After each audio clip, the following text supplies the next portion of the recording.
Hi, so for anyone who's been watching the last few months, I've been working on restoring a 77 Jeep CJ7, and all the lifting I've been doing with an engine hoist, and I'm now pretty much done the chassis, and I gotta put the tub back on, and I want to be able to hang it there for a while I figure out what the body lift is that I need. It had a body lift on it. It's got 35-inch tires, so I'll probably need something, but I need to be able to evenly hang the tub while I'm working on it.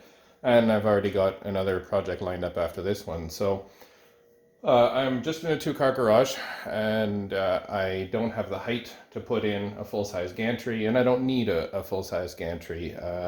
My maximum weight that I'm lifting is maybe an engine or a tub. We're looking 300-400 pounds. I call it 5 or 6 if you want to be safe. But most of the gantries that are out there and the jib cranes that are out there are too expensive and too heavy duty for what I need.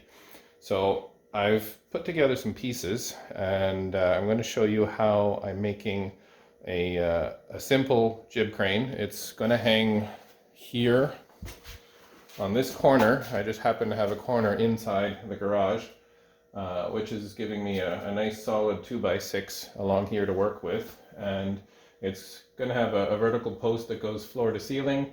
The arm itself is an aluminum I-beam, and I found the aluminum I-beam on Kijiji, a Canadian version of Craigslist, and a couple of used basement jacks. And the basement jack's vertical support capacity is almost 10,000 pounds each.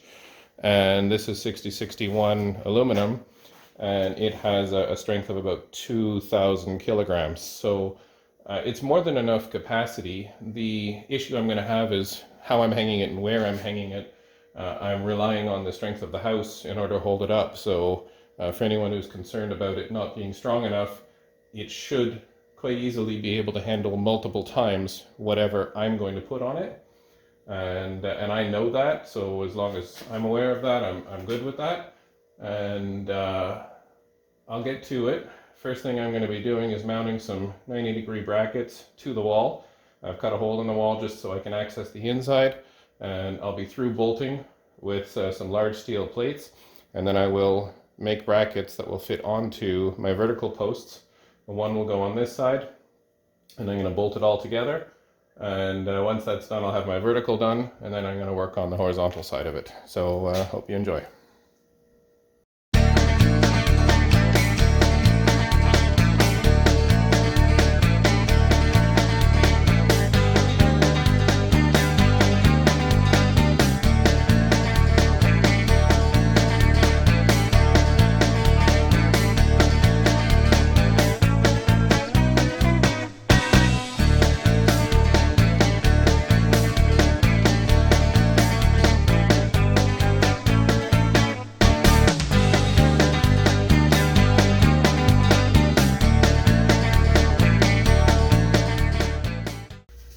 So here we are with our first bracket made.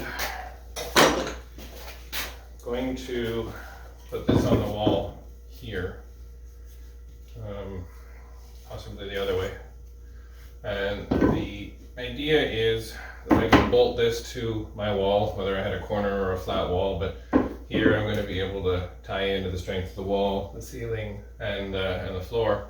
And I'm going to bolt to my upright post, which will have a similar bracket on it, and it's going to let me be able to take the thing apart if I ever want to bring it outside and set it up as a gantry, or if I set up a second set of brackets outside so I can have a crane to lift things on and off the flatbed, that sort of thing. But these will go bolted to the wall and stay there, one here and one down there, and then I'll mount everything to it. So that's what comes next.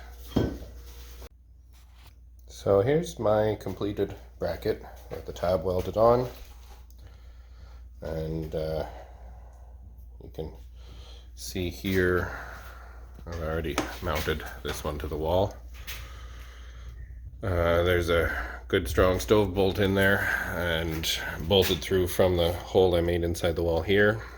And I'm also going to, you can see here that there's More wood back there. It looks like they stacked some 2x6s along the corner here to make that wall. So I will drill 2 more holes here now that I have my position, and I'm going to just lag bolt through those so I can push into the next piece of wood, and then that way I'll have support from both these 2 side ones and these ones, and I'll do the second bracket down there. Now you can see I have the post lined up against the wall, and I've put the brackets in place here, and I've leveled the post so it's level both directions. You definitely want to make sure you have it level, because once you've got a boom hanging on there and the weight is out there someplace, you want to make sure that it's transferring that to the post properly. So what I'm going to do now is just tack weld these brackets into place here and there, and then once they're in place I can clean up the rest of the brackets as I need to, but at least this way I know they're in the right position, the weight is sitting on the floor, and the side brackets will hold it. And then I have the adjustability of the basement jack up on the ceiling so that I can get it in there and then tie it into the joist of the floor above. Okay, now that we have the brackets welded onto the post, gave it a bit of a paint. I left these tabs on here just because chances are I'll probably weld something on there, put a hook or something, and the rest of it is bolted through down there as well, down to the plate at the floor. I still need to tap into the floor and get a couple of bolts in there. I welded the 2 posts together. I just didn't want to leave that weight sitting on just that one bolt through. And when you go up, I've added that plate which ties into 2 joists in the ceiling, and I still have a little bit of work to do to add the swinging mechanism, so I got to weld that on still, so I still have to take it back down, but gives you some positioning ideas, and once that's tied in it'll help distribute that load. It's definitely going to be strong enough for what I need it to do.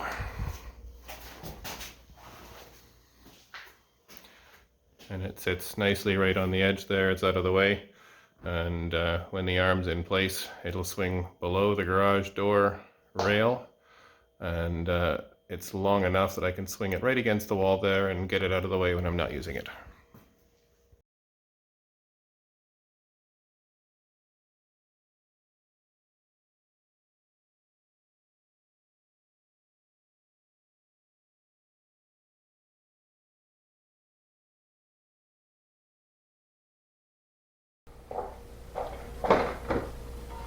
So I started by taking this piece of angle iron and adding 2 other flat stock pieces and building this bracket.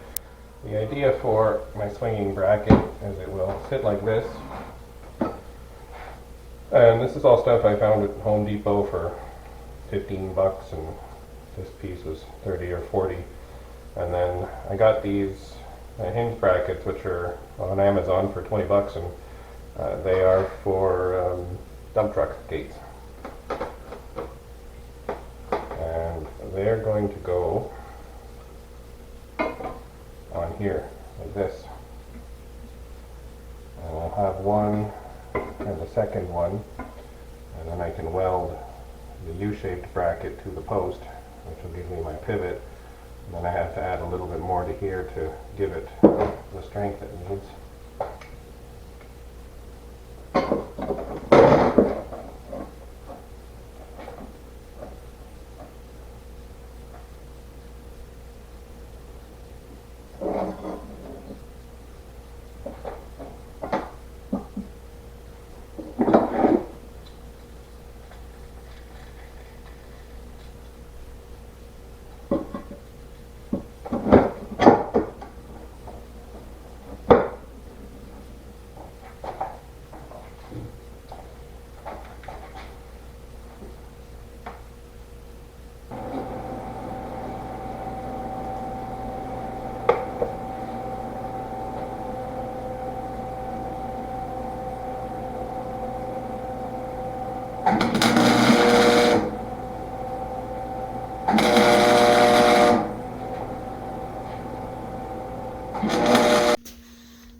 So far I have the bracket mounted onto the post just with a couple of tack welds. It's hard to show while I'm welding what I'm up to. I don't even know if that's good for the camera lens, but we built that so it's nice and strong. I'm going to pull the post back down now and finish welding those brackets on, and then put it back up and get the top bolted in, and then we should be able to mount the boom onto it. And here we are with the boom in place, bolted through the bracket there. It's got about a 10-foot reach on it, which goes across to the middle of the two bays. Put an extra cable on top. I'm still going to put an eyelet up at the top just to bring the weight of that over there, and there's a second eye on the other side, which I can run a cable to if I need to, but so far I've already hung close to 350 pound off the middle of that at about 5 feet, and nothing budged, which was great. Again, I don't really have a way of measuring its actual strength, but I know that it's strong enough for what I need, and I've bolted through there, and as I mentioned, I added lag bolts through that side, which go clear through into the deeper wood on the far end. And as far as the trolley goes, I can now run my trolley across, and then with the other one I can get that down. And the first thing I'll be using it for is my tub over here, which I almost have the inside ready for spraying. I've already done the underside, and the inside needs to be raptor guarded now. And then I'm going to use it to hang the tub right there over top of the frame so that I can position it and get the best positioning for getting it back on the body, or onto the chassis, sorry. So there you go. There's my spare parts, mostly spare parts Jib Crane. There's a second post right here, which I'm going to weld a foot onto, and I'm going to make it so that I can bolt it onto this side. And it will have a couple of casters on the bottom as well, and I'll do an update on that one a little bit later. But the idea is that by putting a second post on that side, I'll be able to significantly increase the capacity of the jib and turn it into a sort of a gantry. You can see here that the trolley and beam just clears the garage door opener as it squeezes under there. Let the whole boom comes nicely back here and just tucks along the side of the garage. So when I'm not using it, it's really out of the way, not taking up any space, and it's ready to come out when I need it. Thanks very much. I hope you enjoyed the video. I'm looking forward to showing the jib in use in a couple of days when I put this tub back on the frame.